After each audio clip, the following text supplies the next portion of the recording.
What's going on, guys? Welcome to another episode of U4 Kaiju number 8, season 2.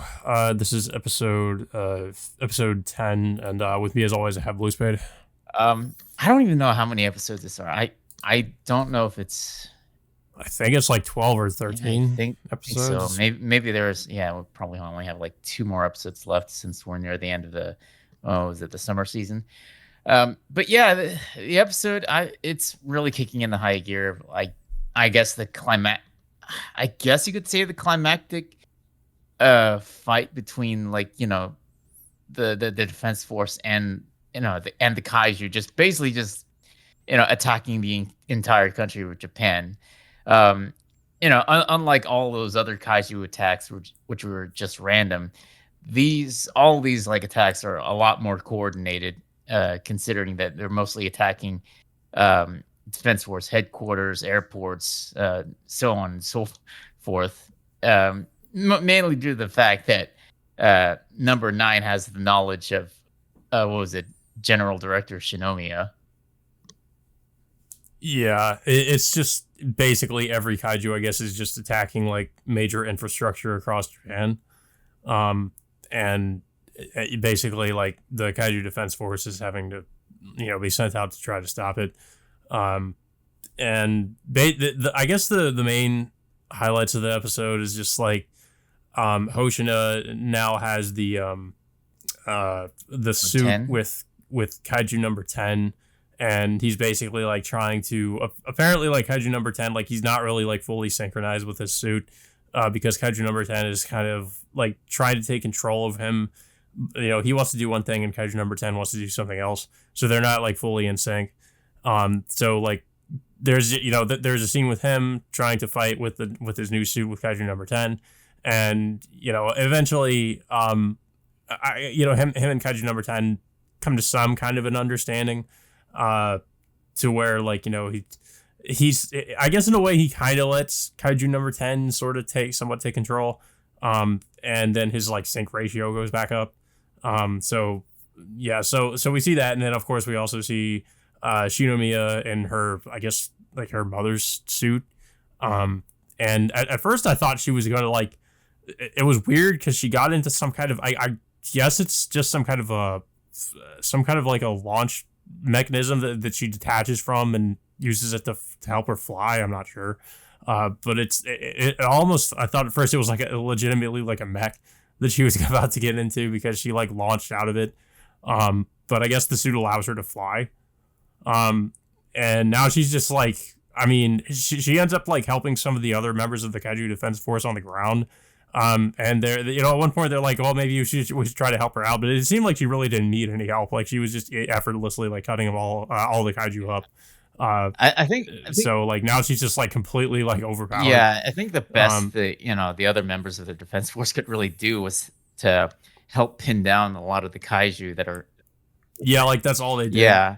I don't think we saw Reno. I think we do see Kafka for a little bit, but he's being told to hold back from transforming because the defense force wants to use him as a trump card just in case number 9 shows up in battle.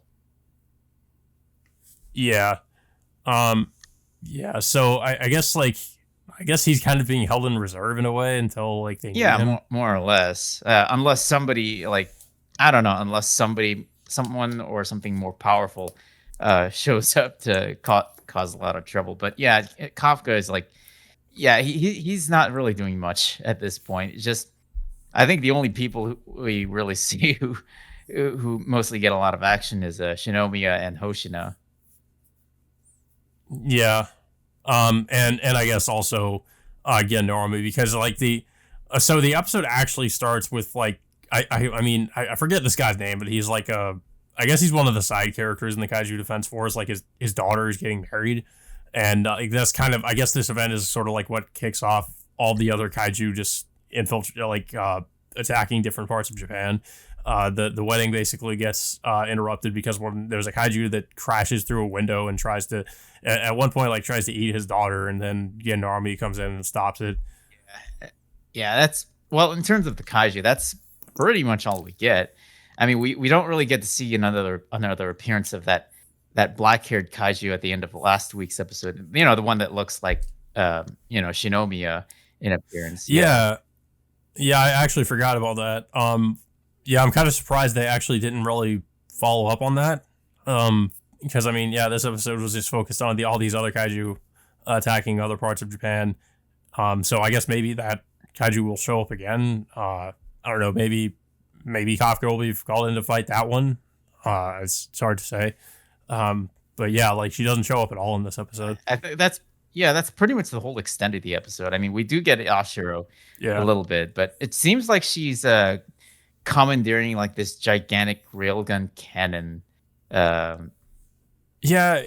It almost seems like she's kind of doing what she did, I guess, at the end of season 1, where she had just a huge, like almost like a rail gun, and she's going to use it to like snipe kaiju. yeah, but unfortunately the episode cuts off before we could find out what she could really do with it. So Yeah. yeah, that's pretty much it about this episode. It just went by really, really fast. Just not much in terms of like plot developments, for each of our characters. I mean, we do get to see like how, well, particularly Shinomiya and Hoshina perform in action with their new, enhanced kaiju suits. Yeah, I mean that's really the most of what we got from this. But I mean it was okay. It's just like it just feels like I don't know. Like I felt like Hoshino was already like pretty overpowered. Like he was like probably one of the strongest characters, and now he's just even stronger. The same thing with Shinomiya. Now she's just even more. I mean, like the suit just makes her just completely unstoppable. Uh, I mean, I don't know. I thought, like I said, it was an okay episode. It definitely feels like I guess it's getting close to the climax of this season. I'm expecting Kaiju number 9 will probably make an appearance. But or if not him, then maybe it's going to be that, like we were saying, like that black haired Kaiju that showed up. I mean, maybe she's gonna be like the villain they all have to take down by the end of the season, kind of similar to like Kaiju number 10, the end of season, well, near the end of season 1. But yeah, I thought it was an alright episode. I don't really have much else to say about it though. I don't know if you have anything else to Yeah, say. it was a fun episode. Like I really did enjoy that. Shinomiya and Hoshina get to do their showcase like how powerful they can become with their new enhanced kaiju suits. I mean, some would argue that they don't really need them because they're all already skilled by themselves. But in terms of like Mhm. what they're going to be coming up against, I would say that they would very likely still need them. Yeah, I guess you could argue just because Kaiju number 9 is just he's obviously, it seems to be intended to be, I guess, the big bad of the series. Like then they just need to be, I guess, even more powerful just to be able to take him down. Um so yeah, but yeah, I guess that all being said, until next time, we will see you all later.